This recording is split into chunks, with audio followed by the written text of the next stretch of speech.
Pagkagising ko, tiningnan ko kaagad kung ano nangyari sa labanan ni Grandmaster Wesley at Grandmaster Lebon Aronian dito po sa American Cup 2025. Nasa losers bracket na sila, so laglagan na kasi to. So may dalawang laro po na 25 minutes plus 10 seconds increment. Pag naka 1.5 ka, panalo. Pero pag nag 1-1 yan, mapupunta sa Blitz event, at pag nag 1-1 pa, Armageddon na. Ngayon, eto po nangyari game number 1. Hindi ko na ipapakita yung laro mismo, pero game number 1, ayan po, tingnan nyo accuracy na tabla yan. 98.2% accuracy. So, ano pong nangyari sa game number 2? Babuksan po natin yung game number 2. Eto yung game number 2. Tingnan nyo po ulit yung accuracy. 99% accuracy. Tapos, napunta na sila sa Blitz. Ito po nangyari, game number 3 ng Blitz. Tingnan po natin nangyari sa game number 3 ng Blitz. Medyo mababa na accuracy kasi Blitz na yan. Pero ito po ay nauwi sa tabla din. Ngayon, punta tayo sa game number 4 ng Blitz ulit. Ito na po, nagkaroon na ng decisive result. Puti po dito si Wesley. Nakatayo pa buko, bagong gising eh. Itim naman si Lebon Aronian. Wesley So nag-D4 na kasi natatablay E4, E5 eh. So D4, Knight F6, C4, E6, Knight C3, D5. So Queen's Gambit decline ang parang nangyari dyan. So kinapture ni Wesley Queen's Gambit exchange variation. Binawi po yan, and then Bishop G5 pinin. Nag-Bishop B4, nag-E3 lang develop. Nag-H6 tumakbo, and then G5, a very aggressive approach by Lebon Aronian. Tumakbo agad sa by H5. Talaga agresibo. Parang Nimso eh, no? Mili niyang ganyan sa Nimso, sobrang agresibo ng itim. Kukulungin yung bishop, pero hindi pa naman kulong yan eh. Ang tinira po, nag-check forsado, Knight C6, and then Bishop B5. So, ang mga threat po niyan, libre yung bishop. Kaya napilitan niya mag-Bishop D7. So, pagka tinex mo yung kabayo, kakainin mo na to with a check bago bawiin ng kanon. Kaya ang tinira ni Wesley, nag-Knight develop lang. Pagka-develop ng Knight, Knight E4, agresibo talaga. Nagbibigay pressure po sa may kabayo. Ang pinaka-tema talaga nito, para walang ganon, may ganon pag nag-H4. Pag H4 kasi yan eh. So, hindi mapipin at makukulong yung bishop. Pero, inunahan na ni Wesley ng F3, kinapture, binawi ng pawn, and then nag-Bishop D6. Pagka Bishop D6, tumira lang si Wesley ng Queen B3. Number 1 engine move yan, ha? Hinihit niya lang po ito, at masasabi natin na slightly better ang puti according sa engine. So, nag-A6 yan, hitting the pawn or bishop na tumakbo sa D3. Babagsak pa rin po ito, inatake pero tinirahan lang ng Knight B4. Hindi mo matakes, no? Kasi may threat at kailangan mo mag-react, at pagka-react, nag-Bishop E6, depensado na po. So, pagka Bishop E6, Wesley So, nag-G4 lang. Hindi po pwedeng i-takes kasi may capture doon. Kaya ang ginawa, matindi.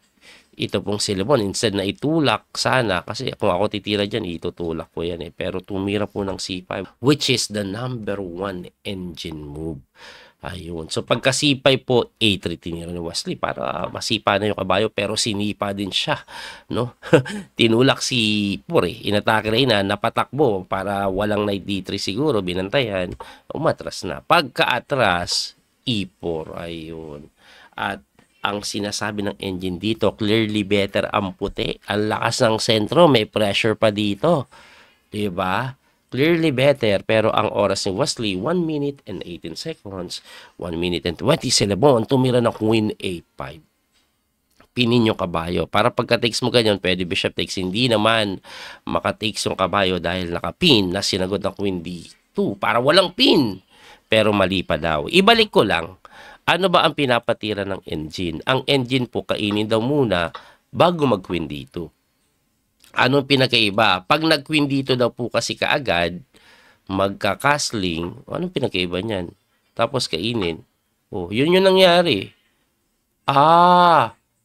Kakaon muna dito kasi nakakastling na. I see. Kasi pasado to it-takes eh. Hindi mo makapture kahit isa dyan. Kasi nga po, may Rook H1. Matindi pala yung Rook H1. At pagka-king move, capture lang. Talaga? Siyempre, bawi. Anong gagawin? Tapos capture lang. Wow! Sabi ng engine, kahit daw one piece up pa ang puti, nakapin naman, tapos yung king hindi safe. Wawa. Siguro mamaya bobombahin ng ganun. Equal lang daw. Kaya mas maganda daw, capturein agad yung D5 habang di pa nakasling. Pero, anyway, ang tinira ni Lebon, kinapture niya pa rin yung D4 or D5. So, ibig sabihin, na-transpose pa rin sa talagang lamang ang puti at ang pinakasimple, kainin mo. O, de, one pawn up, tapos may pressure pa doon. Diba? Pero si Wesley, hindi niya ginawa yun eh. Ano kaya nakita niya? Ang ginawa niya po kasi is kinapture niya muna yung bishop, which is okay din naman pala. Pagka takes kasi may bishop e4. Oh, ayun. So, goods pa rin pala ito. Lamang pa rin pala kasi pasado takbo yung reyna. Tapos, saka mo kainin ngayon. Yun. Lamang pa rin. Na-transpose lang. Mag-iba lang yung pagkakasunod. Sabi lang na inyo, mas magandang unahing capture pero very close yung evaluation. Anyway, hindi niya kinapture yung h5. Ang kinapture niya, tagal niya nag-isip doon, yung kabayo. Siyempre, kinapture, and then, saka po siya nagkaon doon. Po. So, ang ending po ni Re, hindi daw ganun kalamang, equal lang. No? Mas maganda daw sana na-maintain yung bishop na malakas doon. Ba't daw po kinapture yung kabayo? Mali ni Wesley. Pero time pressure eh. Anyway, tinulak yung pawn na tinirahan ng queen g5. Puro mali-mali sila. Balik natin ha. Ang tama tira daw, rook d8 ipin mo. Okay? Yun daw maganda. Yung tulak daw mali kasi kakaslingan ka lang. Grabe yung casting. No? Pag kinapture, bibigay lang yung pawn daw. Tapos may pass pawn. Wow. Yun ang pinapatira ng engine. Lamang daw po ang puti. Pero tinira ni Wesley yun na mali. Kasi pagka takes, check na mali. Kasi kicking move lang. Matindi, no? King move lang daw. Bakit binigay yung pawn? Tapos rook d8 lang, di ka makakasling. Okay, alright, no? Tapos gaganito ang ko. Grabe ka. Yung pala yung threat, losing na daw ang ano dyan. Okay. Pero ibalik natin ha. Ang ginawa kasi kinapture, wala kasing oras eh. Tingnan nyo, less than 30 seconds sila. Chinek, gumanon, kinapture, takes, at ang ending, equal lang. 15 seconds sila po, tumira po ng rook h6 at dito po 30 seconds si Wesley dito. Nagulat ako sa pangyayari. Tingnan nyo ha. Obserbahan nyo yung oras. Nag-king move si Wesley, spending more than 20 seconds. Kasi from 32 seconds, naging 9 seconds na lang. Siyempre, inatake yung tore. With 9 seconds on the clock, Wesley tumira nun. So, naging 7. Kinapture, of course. Takes. At ito po ay completely equal. Equal na equal. Most likely, ma-o-uwi sa tabla. Ma-o-uwi sa tabla. Maraming tira dyan eh. Pwedeng check, pwede ganon. Pwede din rook g2 lang, defensive mode. Pwede din mag-a4 ka lang, lagay mo lang sa puti. Pwede din attacking move. Lahat po yan ay equal. Pero Wesley with 7 seconds on the clock, natalo pagka king c3. Alam niyo kung bakit? Naubusan ng oras.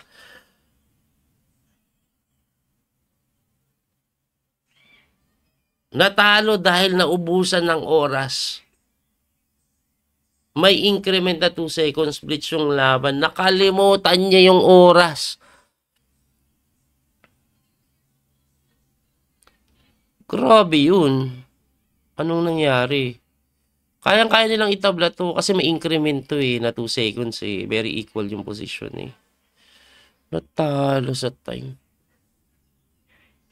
Kung ibabalik nga natin ng konti eh, ayan o, dito po. Ayan o, lamang pa siya, 32 seconds siya, very equal din eh. Ay, nako. Grabe yung nangyari kay Wesley, no? Nung kay Dominguez, yung pagkakatalo niya doon, supposed to be tabla lang, kailangan. Lumang pa nga yun eh. Nung time pressure, bumigay.